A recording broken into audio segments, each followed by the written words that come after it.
And we're back, Savoir, Brooklyn in the building at my second home, aka Lips Cafe, and I'm here with the server of not caffeine but community. Who we got in the building with us? How you doing? I'm Jermaine Weeks.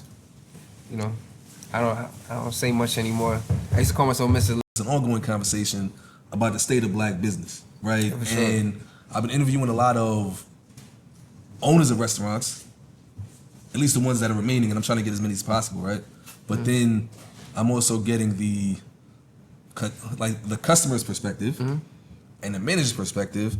But I want to ask you, as somebody that's outside and is still running one of the most successful spots, period, black or white, in Brooklyn, that does what it does.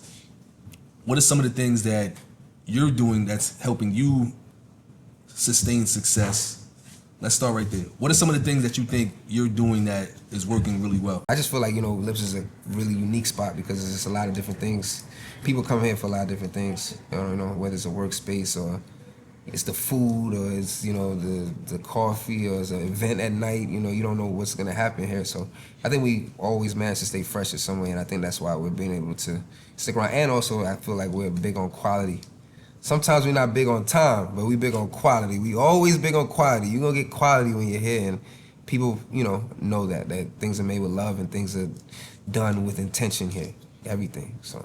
No, that's definitely love, and that resonates because I've definitely, on the timepiece, I'll just order ahead, and on the slower times when I'll get my special menu, because I know when it's packing, if I try to get too crazy, I'm gonna get something thrown at me by my Madonna. Yeah. But I definitely agree with the consistency. I definitely think that I've been here on like a Friday, came for work and breakfast, stayed till lunch, kept ordering, and left here maybe about 1-ish. But then at night, popped back in, and it was like karaoke or paint and sip, or it was like a mini curl fest in here. So, and and that just goes into like, the community. Like all these events I'm not the one that's doctoring it, for the most part.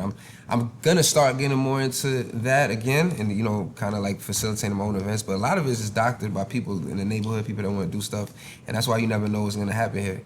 So and that comes from just the family aspect of it. Like a lot of people that come in here, I know what's going on in their life. I know it's deeper than rap. It's deeper than just the order. It's like I know what's going on. I might see you outside somewhere else, and we might chop it up, or. I've built so many friendships, relationships based on it, including right now, right here. So it's never just been about a transaction. That's another reason why I think Lips is stayed the course, because it's a crazy time right now. No, absolutely. From the first time I went in here, I think 2 days in a row I had one day suit, one day I had sweats on, and you still, like most people can't recognize a black guy outside of a suit if they're not black, and even some black people can't, right? So you're able to do that. But no, I've definitely seen all the success. I think you also have a lot of things going on between the caterings, the events, and how you use your space in so many different ways, right? I think it's definitely remarkable.